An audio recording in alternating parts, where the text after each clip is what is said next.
What's up, everybody? This is David Syvertsen from Ourlads Scouting Services. We have an exclusive interview with 2025 NFL Draft prospect wide receiver from Stanford University, Elic Ayomanor, for a third-year junior entry, redshirt sophomore entry to the NFL Draft. We don't see that much anymore. We usually see guys put 3 years of eligibility in, but his tape tells us everything we need to know about his game and his capability at the next level. I have several notes on his game tape that this is kind of like the ideal perfect wide receiver for today's NFL because he truly can do so many things. But I really want to open this interview up with Elic. A, welcome. Thanks for joining us. I know busy time of year. You got the Senior Bowl coming up, prepping for combine workouts. Thanks so much for the time during a busy time of your life. Thank you guys. I appreciate you guys having me. I have a good question. Yeah. So, you are actually a customer of Ourlads Scouting Services, meaning you use our depth charts. I would love to know, why do you use the Ourlads depth charts? What does it actually do for you as you prep for game day? Yeah, of course. I think you guys are super reliable. We get a scouting report from our coaches every week. We get Sunday off, or we get Monday off, and then we come in on Tuesday. And so, I mean, that's a little bit late in the week in terms of getting your hands on that scouting report. So I like to do a little bit of my own research before that. And the R-Lads depth chart is always super up to date with whatever it might be, injuries, or just any type of thing that would not allow like the expected starter to start. You guys are always super up to date. And so I get an accurate report from you guys all the time. Hard work respects hard work. We take a lot of pride in our work ethic and our consistency at Ourlads, and I know you do as well. I mean, just reading up on some of your background and coming from Canada, going to high school in the United States, but coming from a family that really does preach hard work and thinking about the long game. And there aren't many players that come to the NFL from Canada, but there is a growing trend upward. And you're truly a part of that now. You're going to be in the NFL next year, and you're going to be a good player at the next level. Can you kind of touch on what kind of pride is within you as you approach the NFL football from Canada?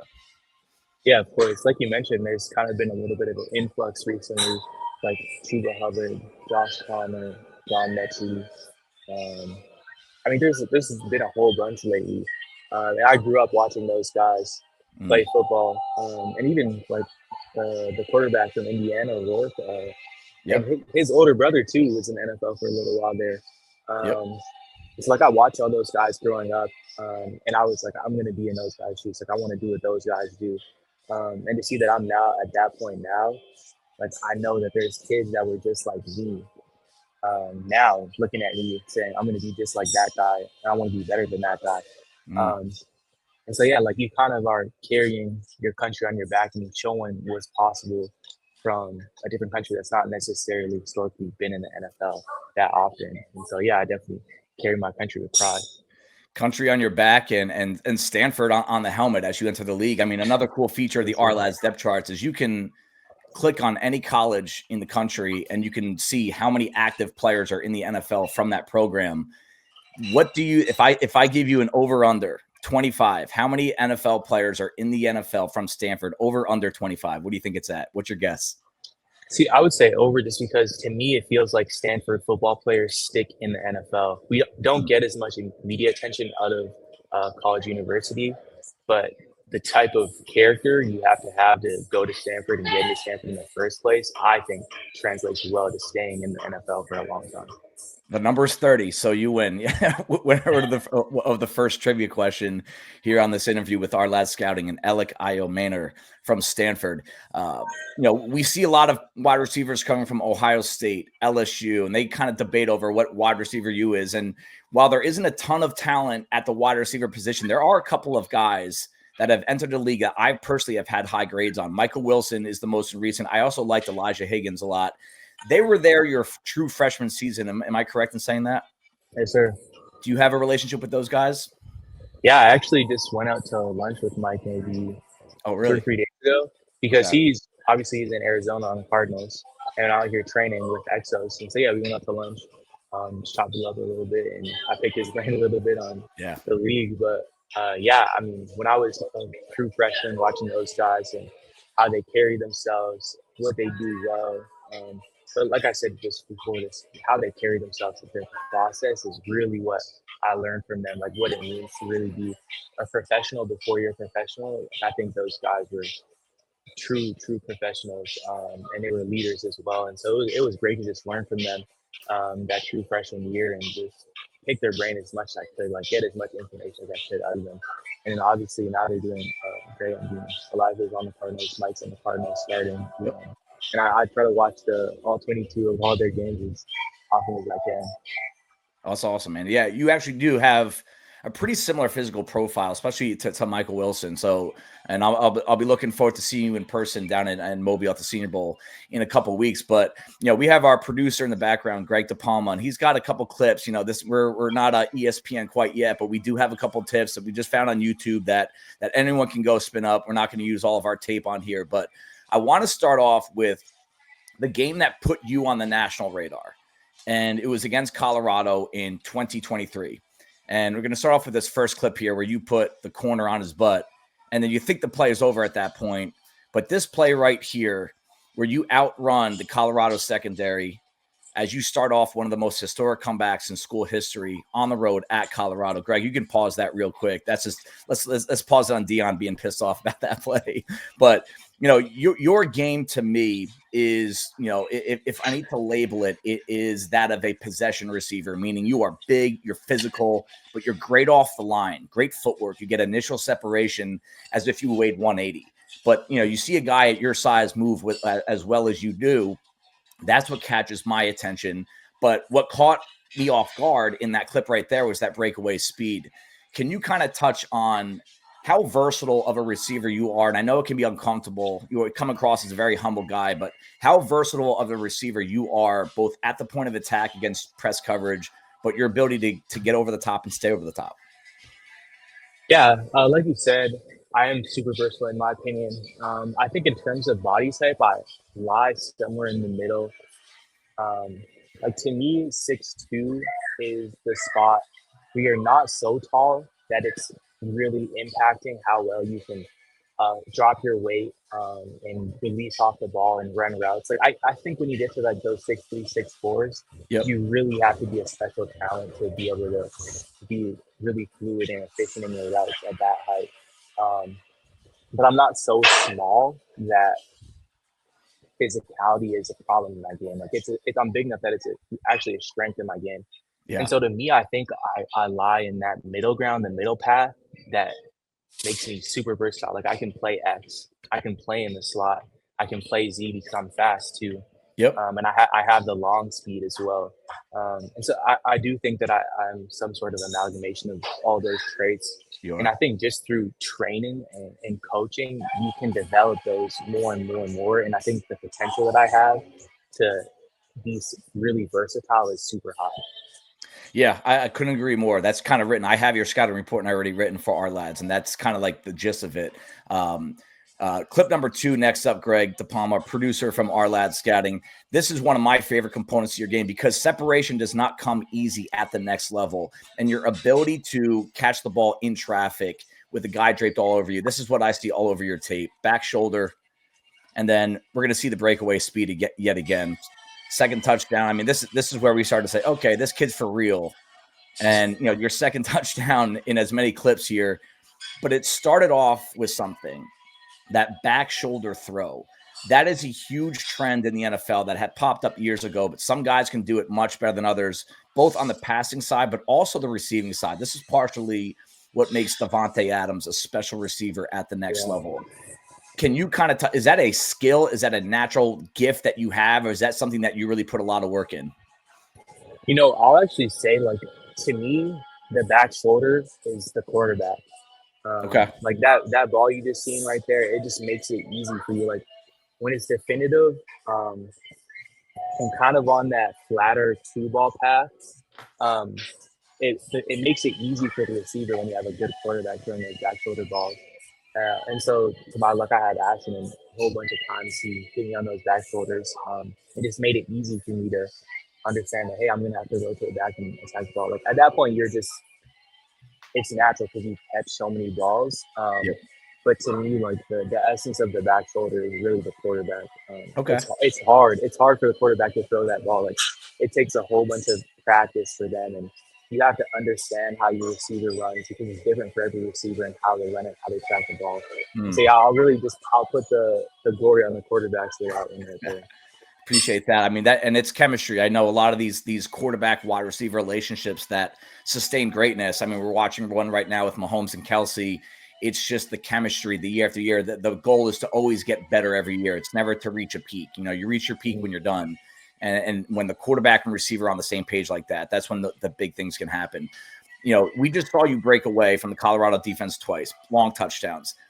You're a yard after catch machine, in my opinion, because of that speed, but because of these next two clips, number 3 and number 4, Greg, yards after catch, breaking tackles, being more physical. I mean, this is that's Travis Hunter, by the way, that missed that first tackle. I mean, that's a special ability, what you just did right there. It was nothing fancy. It was just sheer power and sheer strength. Let's go to the next one, Greg. Clip number 4, which should be at 3:30. This is a play where I see this all over your tape, a clutch situation, 3rd and 5, fourth quarter, you guys are down. You catch the ball 4 yards behind the sticks. You carry the entire Colorado defense across the sticks. That, to me, that is play strength. And play strength can show up in a lot of different ways as a receiver. But can you touch on, being versatile as a yard after catch guy? You want to have the moves, you want to have the speed, but that just comes down to sheer strength, weight room strength. That's why you're training right now in Arizona. And just the sheer desire. I mean, when the amount of players that I watch play football year after year, it's crazy. And it's easy to see now how much passion these guys play with and how much that matters. What does that mean to you? That physical strength, but also the mental willpower. Yeah, I mean, obviously I'm a big guy. I'm a strong guy, and that helps me in the yards after catch game. But like you said, I'm a competitive person. Like I take a lot of it very personally into heart. And when you get back, I always say this: when you get back to film, we watch film on Sundays after the game. You get back to film on Sunday, there is going to be 0 lies. Like the person you see on film is who you are. Okay. And the more games I play, the more I realize, hey, like my personality is on tape. After every single Saturday, my personality goes out there to the world to anybody to watch and see like who I am as a man. And so when I go back on Sunday and I watch that tape, I want to make sure that who I think I am is who's on that tape. And so, yeah, I definitely do have a will to really just like uphold that character of who I really think I am, because there's a difference between thinking you're something and really being that. And I really value being that person. And so that's what I just try to do every Saturday. All right, last clip from this Colorado game is my favorite clip from your college career, and I've seen them all to this point. And let's just watch it. Let's watch the beauty and motion here. And again, take note, guys. 43-36 overtime touchdown in a game that they came back from a huge deficit. And I want everyone to pay attention to who this play was up against.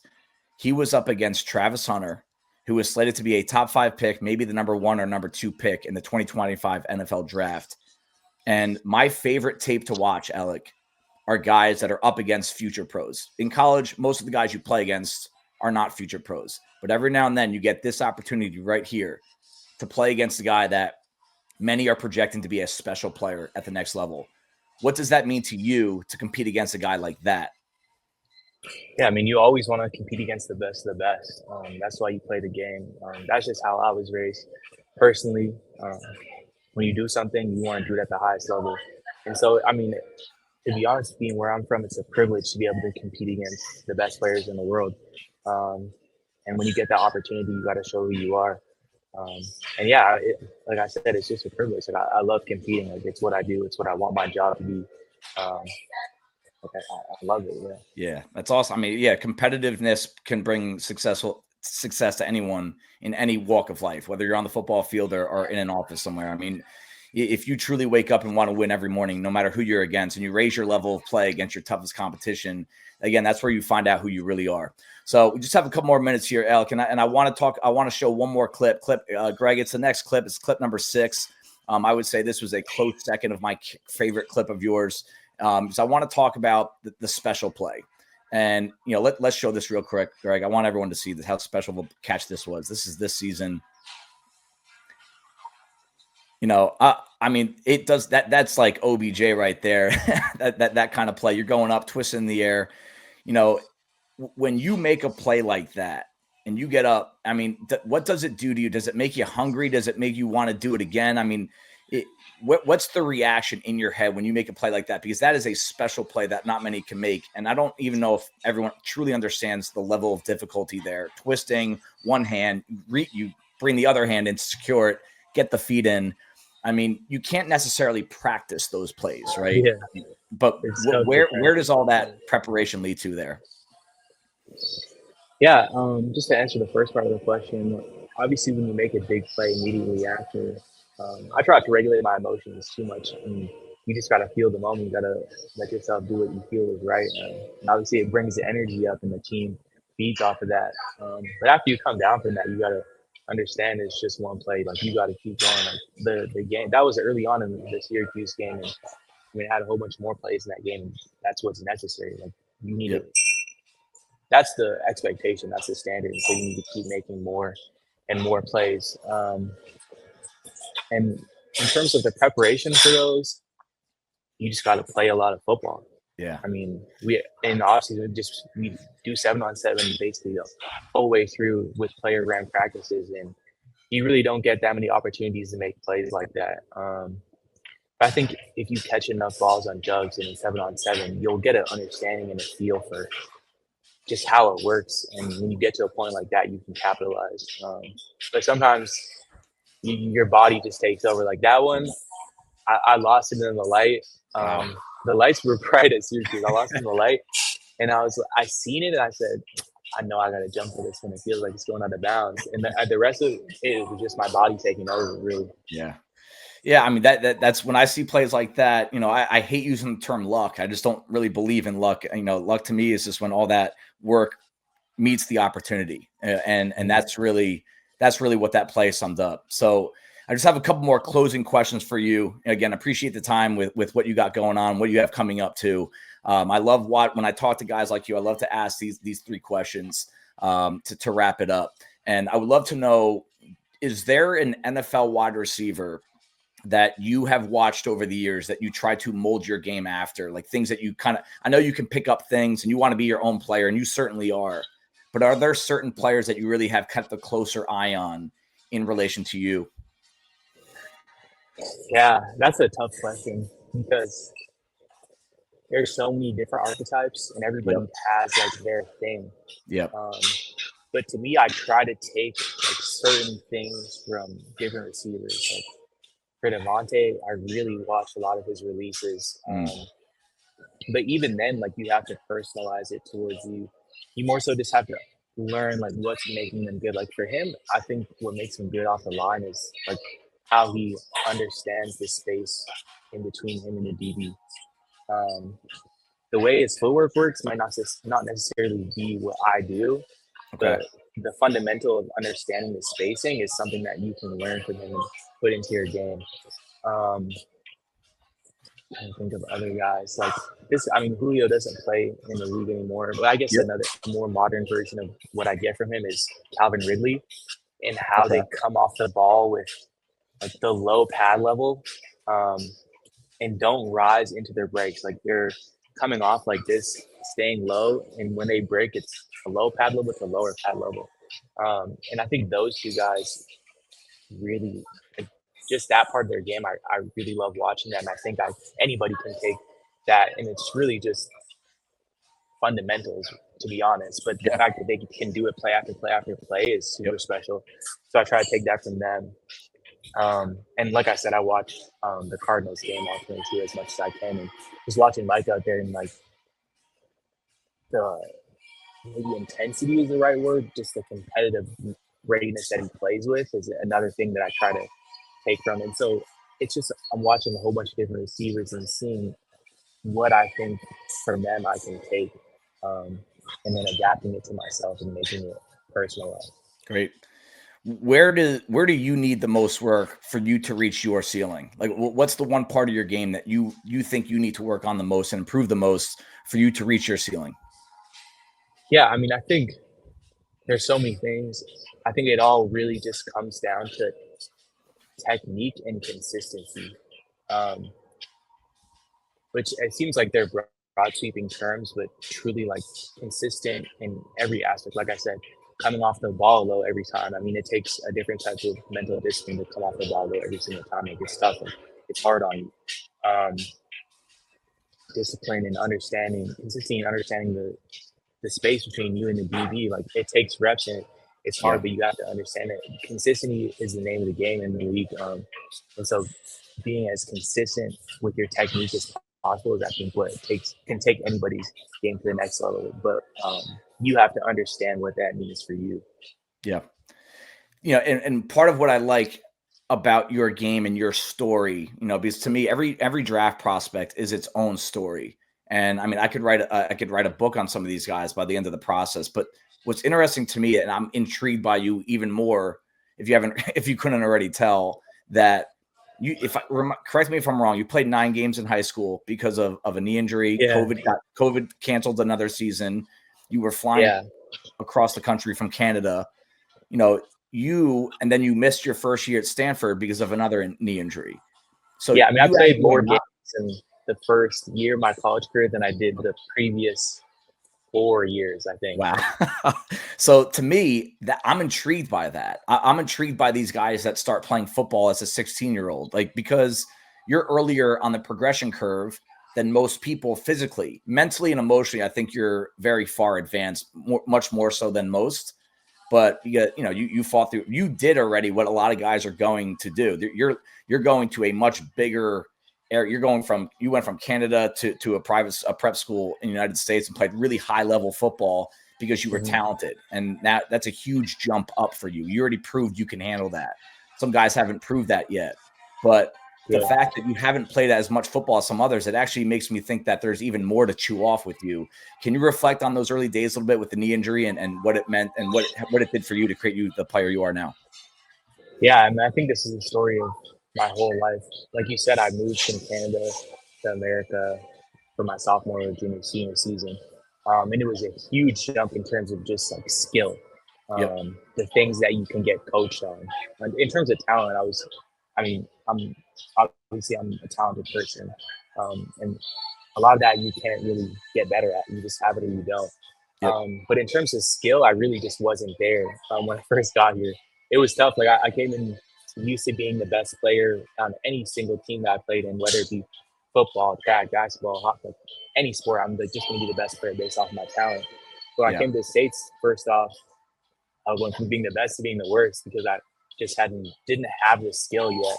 Um, but like what makes me is my mental and the way that I respond to stimulus. And being the worst to me just made me hungrier to be the best. I mean, a lot of people can take it in different ways, but to me, it was like, all right, this is where I'm at right now, and this is where I want to be, and they're not matching each other. And so, what do I need to do to make those things match? And that's kind of just how I've operated. That's how I was raised. So I've just been taking that type of mentality through my whole career. And then when the injuries came, it's the same thing. That's a setback, and then you have to look at yourself and say, "Hey, this is where I am, and this is where I want to be." Mm. And what shapes your destiny is how you respond to the stimulus of your life. So when you get a knee injury, you can do one or two things. Like you can shy away from it and be like, well, I mean, this is the end of my career, and be that guy that's always talking about I could have made it, but had a knee injury. Or you Yeah. can say, all right, this is what I need to do to get where I'm going. Yeah. And you can attack that work and just take it day by day and step by step. Understand what the future is holding, but be in the present. Awesome. Those are awesome words, man. You're very, very mature for your age. That's for sure. And I think that's going to be a key part why you're going to be successful at the next level. Last question. Is there a Stanford prospect a future prospect that I need to keep an eye on? And Yeah. is there a player that you played against? Could be in this draft class or a future draft class. I mean, you guys are as valuable as a resource as anyone. Just for a name to keep an eye on. I always like to ask, like, hey, is there someone that you think I should keep an eye on for future scouting, both from Stanford and an opponent you played against? And if no one comes to mind, that's okay. Yeah, I mean, they all came in mind immediately. All right. Emmett Mosley in the receiver room at Stanford, Okay. so good. I mean, to play as good as he did and practicing games at so young was super impressive. And then another Canadian kid, Benedict Ume.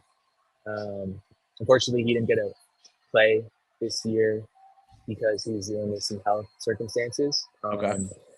But in terms of the talent level and just like Yeah. the freakishness, crazy. I Yeah. mean, he's gonna be like 290 with like a real six pack, like a Yeah. receiver six pack. Yeah.